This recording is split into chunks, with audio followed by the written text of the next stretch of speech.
Om, Ya. alam dan manusia satu kan kita kalimat bermaknanya II kita angkat. Mm-mm. Mm-mm. Yang kedua kita angkat, itu mesti sama Om Ade tuh, kita angkat kegiatannya Butet Manurung. Mm. Nah, yang ketiga Om Ade nggak bisa ikut, bahas ucapannya Laksmi Deneve. Nah, yang keempat kita Mm. ada sisipan, kasih kesempatan Om Arnoto, gitu pesan kepada emak-emak. Puncaknya tuh nanti yang minggu kedua yang tamunya Om Freddy. Udah dia jadi puncak acara kita sampai minggu kedua Maret. Oke, sekarang kita dikenal sama Om Freddy dan saya. Saya juga kenalnya juga baru. Saya nggak kenal, saya cuma tahu. Ternyata tokoh kita yang pertama, II itu kenal sama dia. Unik, lahir di Malang, tinggal di Barcelona, ketemu sama orang unik juga, yang memulai karirnya dari marching band, klub DJ, kemudian belajar tabla segala macam, terus mereka menjadi suami istri ini.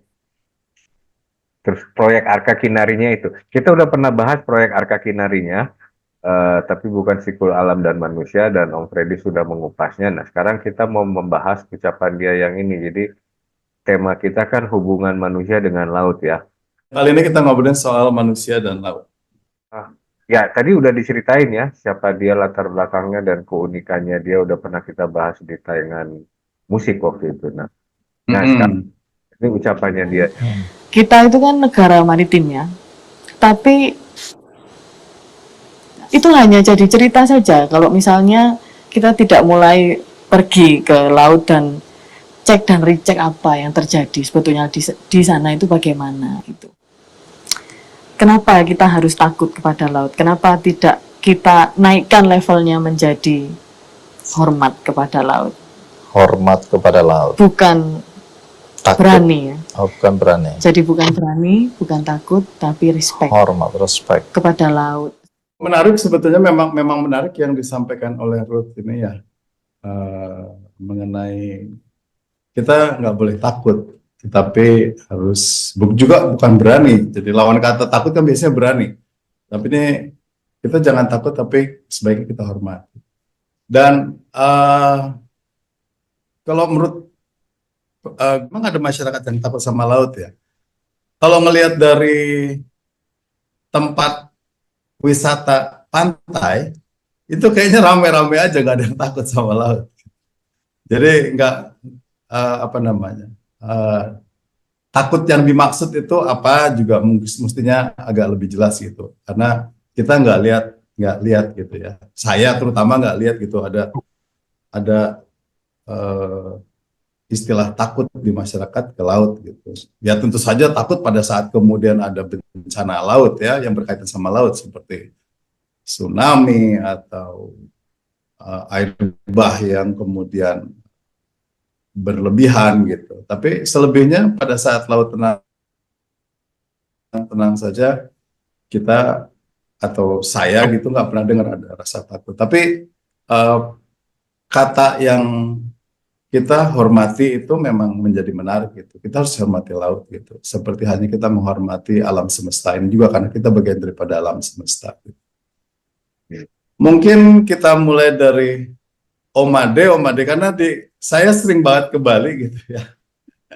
Dan sering berinteraksi sama masyarakat di Bali, khususnya sama Omade nih. Dan di sana itu banyak acara, banyak ritual, adat, tradisi, budaya, sampai ke kepercayaan atau agama, itu juga berhubungan sekali sama laut gitu. Walaupun di daerah-daerah lain yang saya tahu gitu, dari mulai pesisir, daerah-daerah pesisir di daerah Sumatera, Kalimantan, Sulawesi, mungkin di Maluku dan Papua juga, dan khususnya Jawa, bagian utara dan timur, di pesisir utara timur, atau di Nusa Tenggara, itu juga mereka punya ritual-ritual tertentu sebagai penghormatan terhadap laut. Tentu saja tidak bukan lautnya yang mereka sembah, yang mereka junjung, tetapi sebagai manifestasi dari rasa syukurnya ke laut atas berkah dari Tuhan yang Maha Kuasa. Jadi Kayak misalkan ada sedekah laut itu ya bukan berarti kita menyedekahkan mengorbankan sesuatu untuk laut, tidak, tapi itu sebagai rasa hormat justru terhadap laut dan rasa syukur terhadap ucapan syukur terhadap Tuhan Maha Kuasa gitu atas berkah kenikmatan dari laut yang kita dapatkan gitu. Itu sepengetahuan saya. Tapi mungkin Om Ade bisa bercerita lebih banyak mengenai laut. Om Ade? Ya, terima kasih teman-teman semuanya, khususnya eh, sahabat-sahabat pecinta laut yang mungkin mendengarkan pembicaraan kita ini ya. Iya. Jadi kalau kita bicara laut itu bagi masyarakat Bali, sebagaimana kita sering dengar, itu sudah merupakan bagian daripada kawasan suci. Jadi bentuk penghormatan orang Bali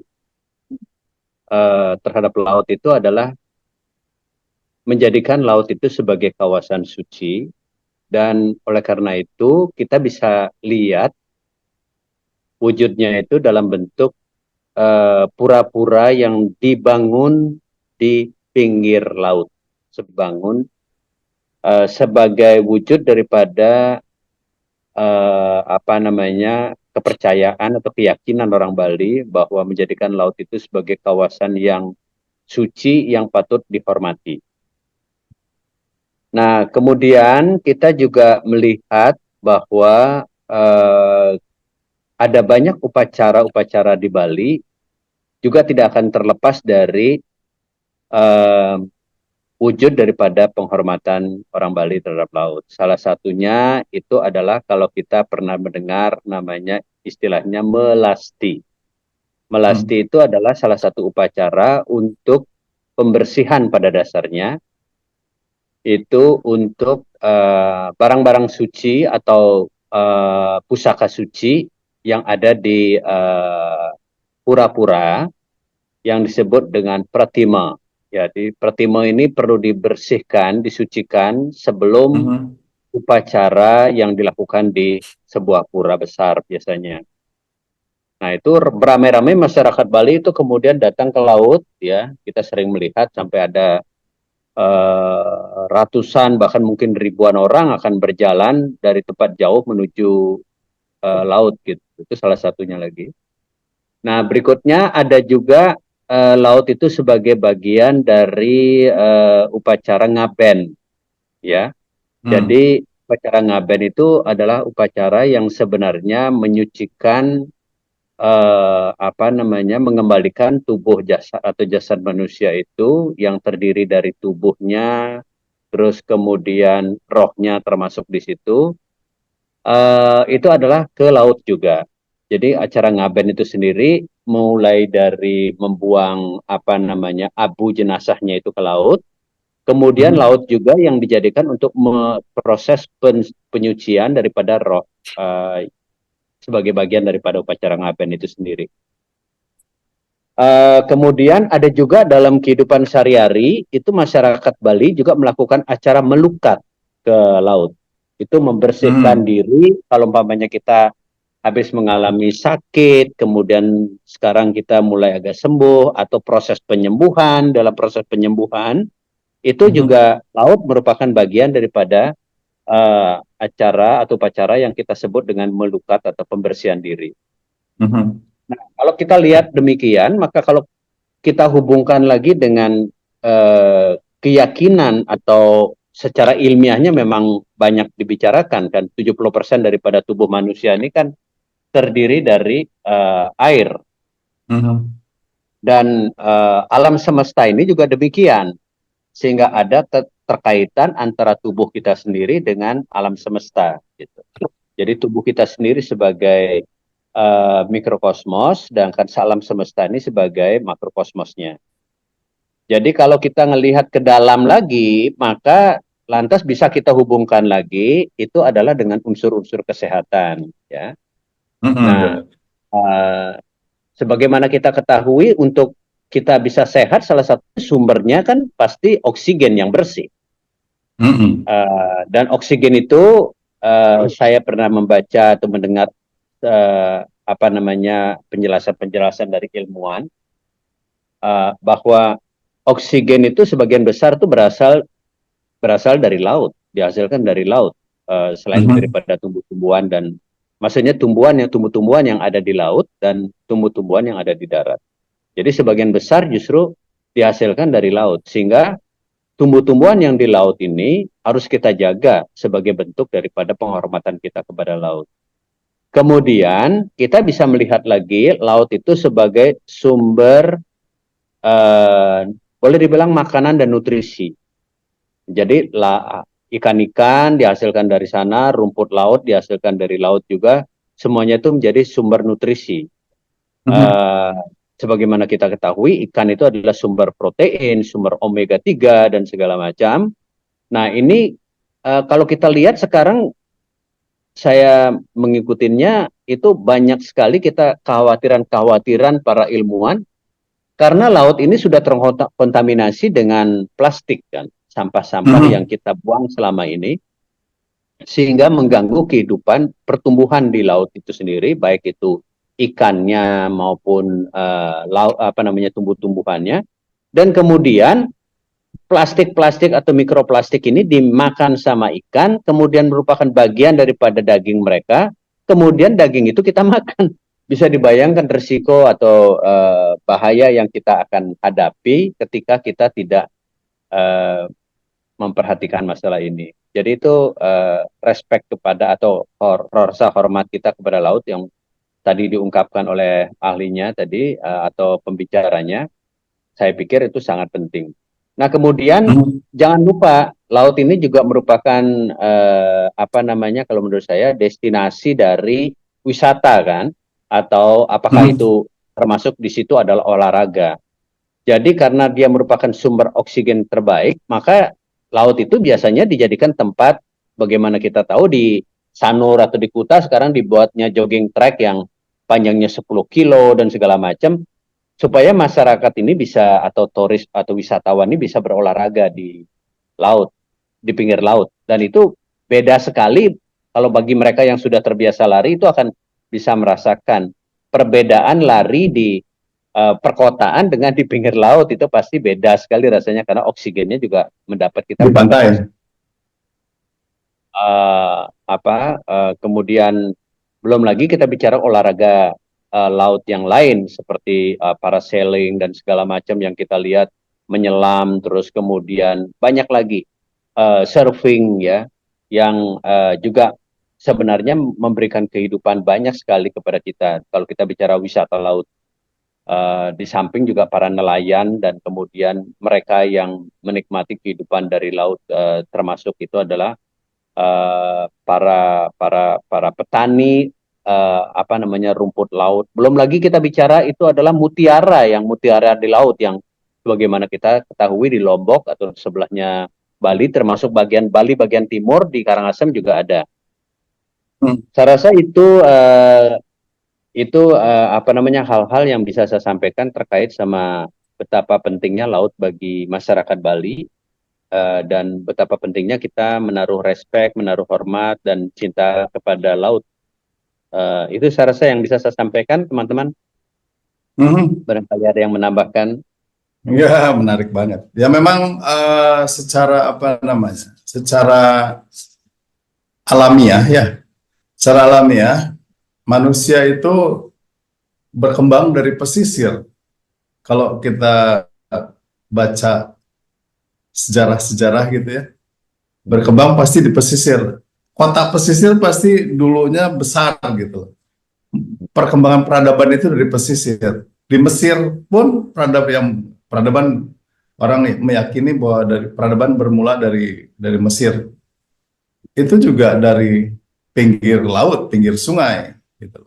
Jadi ya memang secara alamiah kita memang dari situ. Bahkan kalau kita bicara prehistori ya, tadi kita sudah bicara, bahkan makhluk hidup itu berawal dari laut awalnya. Bagaimana kemudian mereka berevolusi gitu kan. Pernah saya dengar bahwa gajah itu sebetulnya dulu awalnya adalah di laut gitu. paus gitu, sejenis paus yang benar berevolusi kemudian menjadi gajah. Hmm. Menarik. Dan Om Iwan mungkin ada masukan Om Iwan, atau ada komentar mengenai laut ini, terutama dari sisi ini Om, kita itu negara maritim, tapi apakah kita sudah sampai ke sana ya pengaturan kelautan kita nih Om ya? Ya, mungkin 2 poin aja singkat ya. Menarik yang diangkat sama Om Made dan Om Fedi ulas.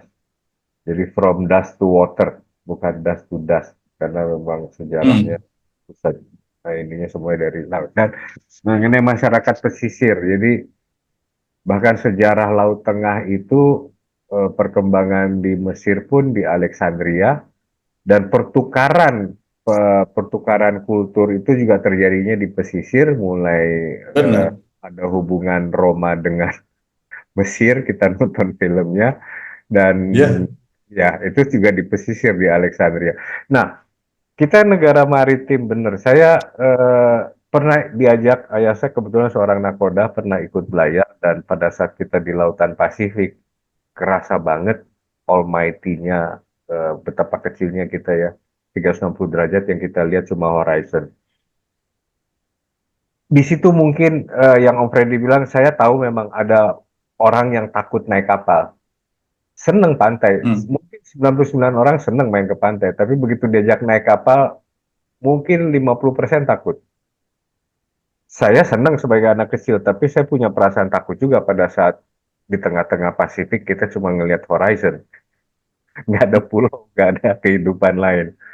Nah, dan ayah saya salah satu yang memperjuangkan juga, bukan cuma kita negara maritim ya, Coast Guard, karena memang beliau berkembangnya di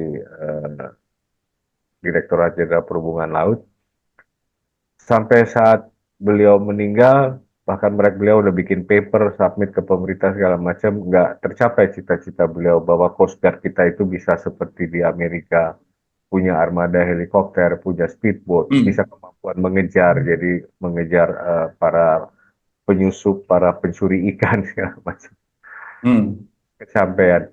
Itu aja sih yang saya bisa cerita. Mungkin aspek sejarah lebih banyak diulas Nggak sama Om, Om. tapi pernah dengar nggak Om ada undang-undang kelautan atau ada, pasti ada lah ya, Ada. apa Ya, namanya peraturan presiden atau apalah perundang-undangan yang pernah kita dengar. Yang pernah kita bahas sebetulnya mengenai marine debris ya Om ya. itu kita angkat dan itu saya ingat banget, dan itu perpresnya sampai 2018, itu kemarin saya baru review, itu gara-gara ya kayak Om Ade bilang tuh, laut rusak, dan ekologinya pun dirusak oleh sampah plastik, Hmm. dan itu terjadi tanpa disadari. Kita udah ulas di tayangan 37, dan ayatnya Ya. mengatakan memang itu terjadi tanpa disadari karena manusia nggak ngerti yang dicecerin di jalan itu berakhir di laut 70%. Itu aja, itu kita udah bahas berulang-ulang, dan kita nanti ada tayangan Marine the Priest yang menjadi puncaknya, itu nanti kita angkat lagi. Nanti kasih linknya ya Om di deskripsi ya. Oke. Saya itu teringat waktu kecil kita pasti juga pernah dengar lagu Nenek Moyangku seorang pelaut, orang pelaut, mana yang mana, Dan dari kecil memang kita sudah dikasih tahu gitu bahwa kita itu orang pelaut dulunya ya, orang Nusantara ini. Kemudian ada lagi satu lagu lagi yang waktu SD juga saya masih teringat. Aku seorang kapiten, Hmm. ya kan? Hmm. Aku seorang kapiten. Kemudian ada lagi lagu tentang laut itu adalah lihatlah sebuah titik jauh di tengah laut, makin lama makin besar bentuk rupanya. Itulah kapal api yang sedang berlayar. Jadi sebetulnya sejak kecil kita sudah ada lagu-lagu mengenai, walaupun waktu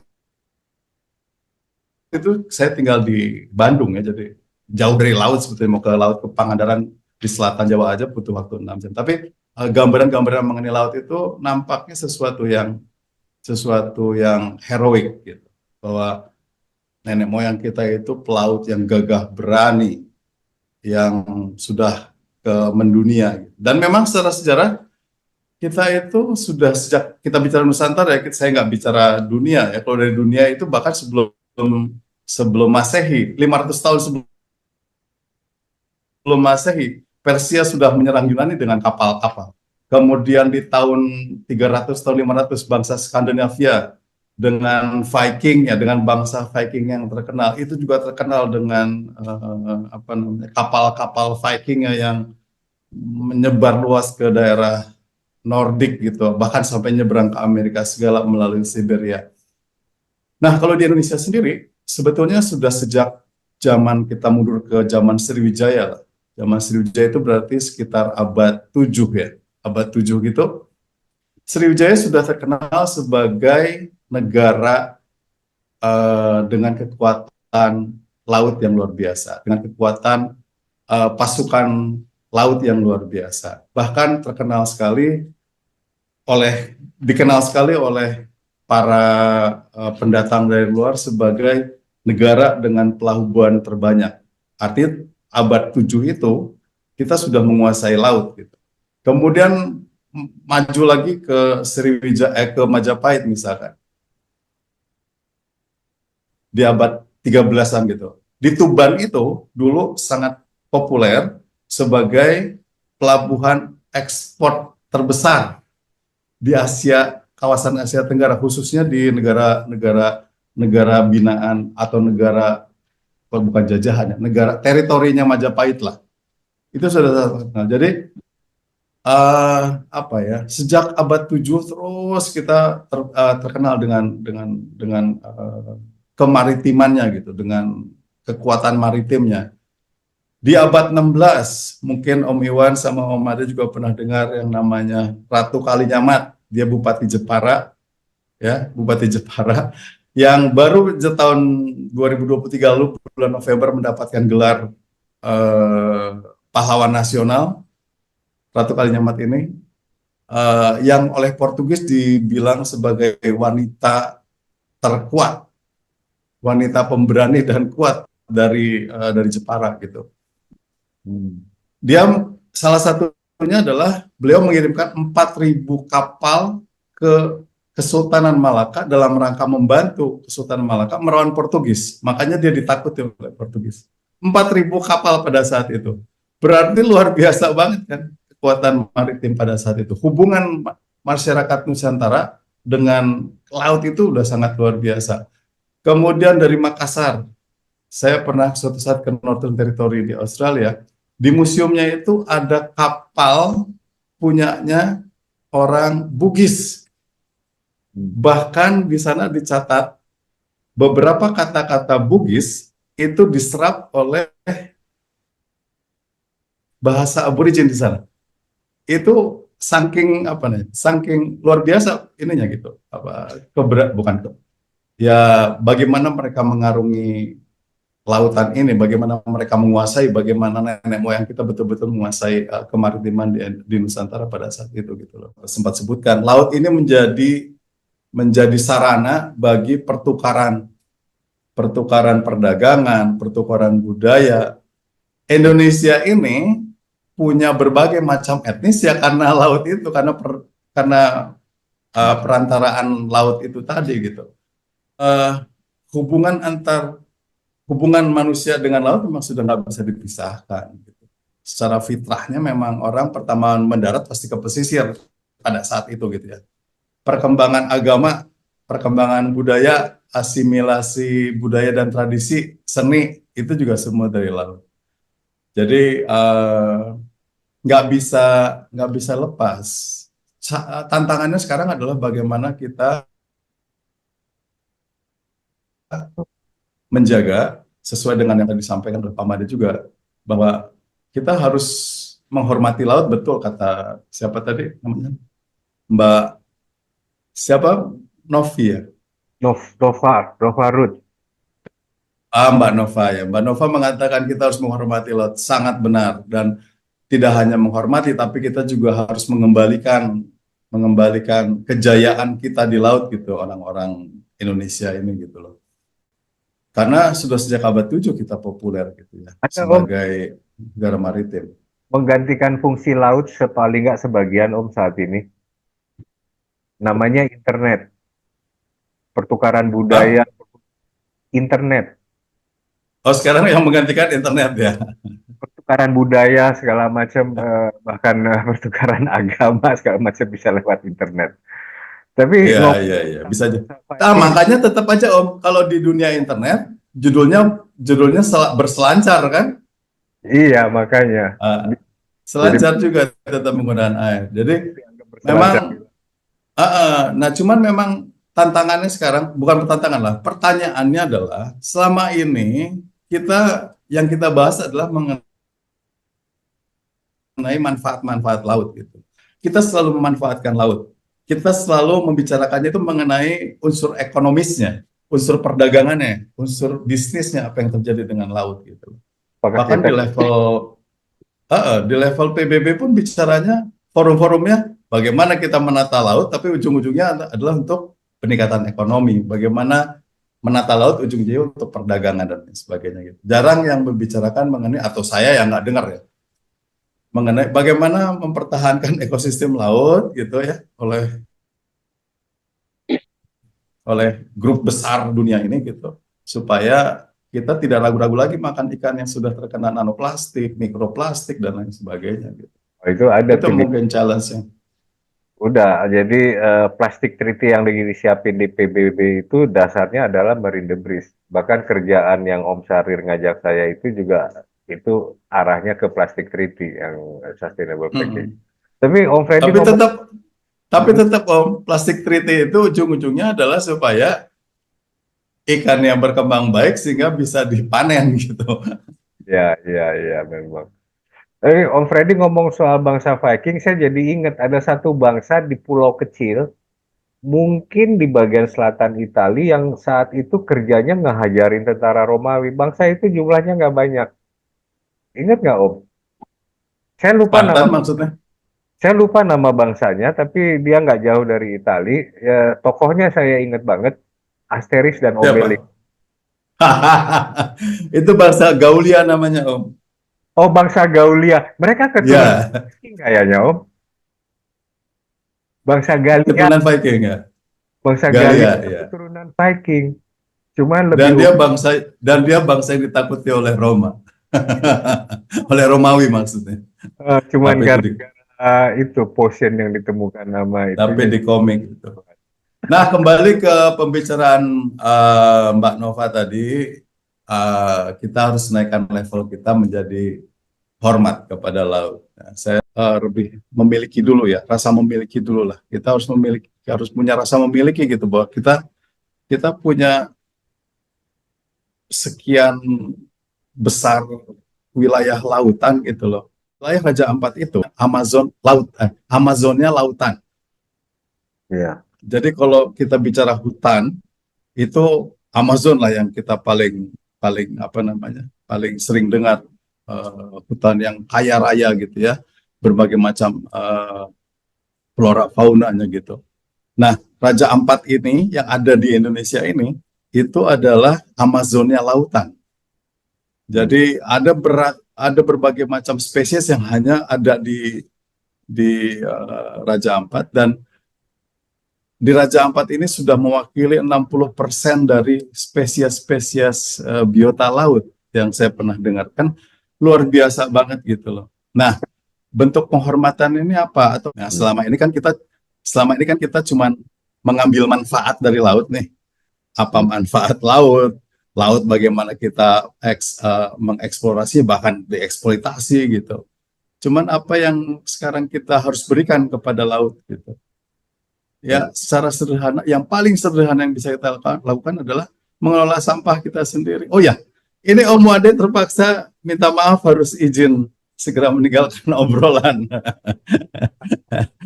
karena keseruan dan Om Wade punya urusan yang lain. Jadi kita tutup dengan berdua ini ya. Ya gitu Om. Jadi mungkin kita bahas soal manusia dan laut ini tidak secara saintifik gitu ya, tidak berbasis keilmuan, tapi ini adalah apa-apa yang kita rasakan, apa-apa yang kita pikirkan gitu. Itu aja yang kita sampaikan, apa yang kita alami gitu juga kita sampaikan aja gitu. Gitu Ya. Om ya. ikut menjaga laut dan dengan tidak membuang sampah sembarangan, terutama sampah plastik. Itu tuh yang nggak kepikir. Dan coba kembali ke tayangan Iya, gitu. Jadi, dan tayangan berselancar, kita juga nanti kita share lagi linknya, bagaimana mm-mm. bagaimana dampaknya di laut itu bisa dilihat di muara sungai. Mungkin alam dan manusia berikutnya kita angkat tentang Raja Ampat, Om. Saya tuh punya tulisan di blog tentang perjalanan saya ke Raja Ampat. Sama kolega-kolega di perusahaan ya, Om. Kolega Oh, kita itu kalau disampaikan berarti waktu itu Om Iwan ke Raja Ampat Abidin ya, Om ya. Abidin. Kalau nggak Abidin nggak sampai ke sana ya. Itu bos kita yang sekarang jadi temennya Om Ade sih ngedukung banget. Begitu beliau diganti sama bos yang baru, di-cut gue langsung nggak boleh jalan-jalan. Menarik banget loh topik mengenai bagaimana kita sama alam gitu ya, Om ya. Kita sama laut, kita sama hutan, kita sama tumbuhan, kita sama hewan-hewan piaraan mungkin gitu ya. Jadi karena kita topiknya sekarang lagi laut ya, yang paling sederhana itu tadilah menghormati. Yuk kita hormati laut kita. Yang paling sederhana kan saya ulangi lagi nih, kita kelola sampah kita gitu. Supaya jangan sampai ke laut gitu. Ke laut. Dan Gitu, Om? saya menyaksikan sendiri masih banyak Virgin Island. Maksudnya Hmm. island yang pernah dijamah manusia. Oh Eh, iya, dan bahkan resort yang ada pun nggak tahu kalau sekarang. Saat itu yang saya temukan juga orang luar negeri, orang asing yang bikin. Jadi iya. Raja Ampat itu bukan main. Wisata bahari kita tuh Om, bayangin Om, masih banyak yang bisa kita kembangin. iya. Kita 17.500 pulau. Hmm. Belum semua pulau juga kita kasih nama. Masih banyak di Raja Ampat itu, masih banyak belum ada namanya. Dan Iya. mungkin terakhir pesan buat Om Sandiaga, kalau mau ke Raja Ampat saya bersedia jadi guide. Saya diajak lagi Om Sandiaga. Bakal ke sana. Oke Om, gitu Om. Terima kasih obrolannya buat sobat-sobat. Buat sobat-sobat, Anda boleh lelah melihat Iya. tayangan kita, tapi jangan pernah lelah mencintai diri sendiri, cintai keluarga Anda, cintai lingkungan Anda. Dan yang sekarang, hormati laut kita. Terima kasih. Makasih. Makasih Om obrolannya. Sampai ketemu lagi di obrolan yang akan datang. Dan untuk Bye Om. puncaknya di minggu kedua ya, Marine the Breeze. Oke Om. Ya, sampai ketemu lagi. Bye.